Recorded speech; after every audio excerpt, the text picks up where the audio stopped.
আসসালামু আলাইকুম। আজকে আমরা কথা বলবো কার ব্যথা বা নেক পেইনে বহুল প্রচলিত এক্সারসাইজ আইসোমেট্রিক নেক মাসেল এক্সারসাইজ বা নেক মাসেল স্ট্রেংথেনিং এক্সারসাইজ নিয়ে।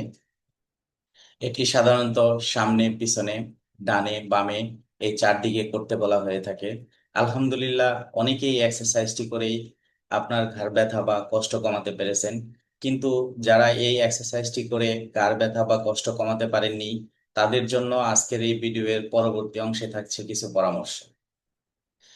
ঘাড় ব্যথার রোগীদের অ্যাসেসমেন্টের ক্ষেত্রে দেখা যায় আপনার ঘাড়ের পিছনে উপরের অংশ বা আপার সার্ভাইকাল এক্সটেনসর পেশি, যেমন আপার ট্রাপিজিয়াস, সেমি স্পাইনালিস ক্যাপিটিস এবং সেমি স্পাইনালিস সার্ভিসিস ইত্যাদি মাসেল টাইট।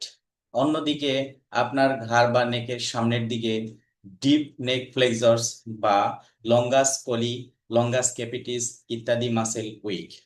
এক্ষেত্রে আপনার যেটি প্রয়োজন, আপার সার্ভাইকাল এক্সটেন্সর্স মাসেলগুলোর রিলিজ বা স্ট্রেসিং এবং ডিপ সার্ভাইকাল ফ্লেক্সরস মাসেলগুলোর স্ট্রেংথেনিং। আপনি চিত্রে দেখানো উপায়ে এগুলো করে থাকতে পারেন। আপার ক্রস সিনড্রোম, এখানে আপনার ঘাড়ের পিছনে উপরের দিকের পেশি, যেমন আপার ট্রাপিজিয়াস, লিভিয়েটর স্ক্যাপুলি এবং বুকের সামনের দিকের পেশি, যেমন পেক্টোরালস, এই পেশিগুলো টাইট। আবার আপনার ঘাড়ের সামনের দিকে, যেমন ডিপ নেক ফ্লেক্সরস, আপনার পিঠের পিছনের নিচের অংশে লয়ার ট্রাপিজিয়াস এবং সিরাটাস অ্যান্টেরিয়র ইত্যাদি মাসেল উইক হয়ে থাকতে পারে। এমত অবস্থায় আপনার যেটি প্রয়োজন, আপার ট্রাপিজিয়াস, লিভিয়েটর স্ক্যাপুলি এবং পেক্টোরালসের রিলিজ বা স্ট্রেসিং। অন্যদিকে প্রয়োজন ডিপ নেক ফ্লেক্সরস, লয়ার ট্রাপিজিয়াস এবং সিরাটাস অ্যান্টেরিয়র পেশির স্ট্রেংথেনিং। ঘাড় ব্যথা বা নেক পেইনে আরেকটি কমন কন্ডিশন লিভিয়েটর স্ক্যাপুলি সিনড্রোম। আপনার ঘাড় বা নেকের উপরের অংশ হতে স্ক্যাপুলা বা শোল্ডার ব্লেড পর্যন্ত এই পেশিটির বিস্তৃতি।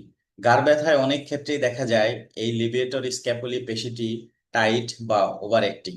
এক্ষেত্রে আপনার এই পেশিটির স্ট্রেসিং বা রিলিজিং এর সাথে সাথে আপনার প্রয়োজন পেক্টোরালস পেশিগুলোর স্ট্রেস বা রিলিজ।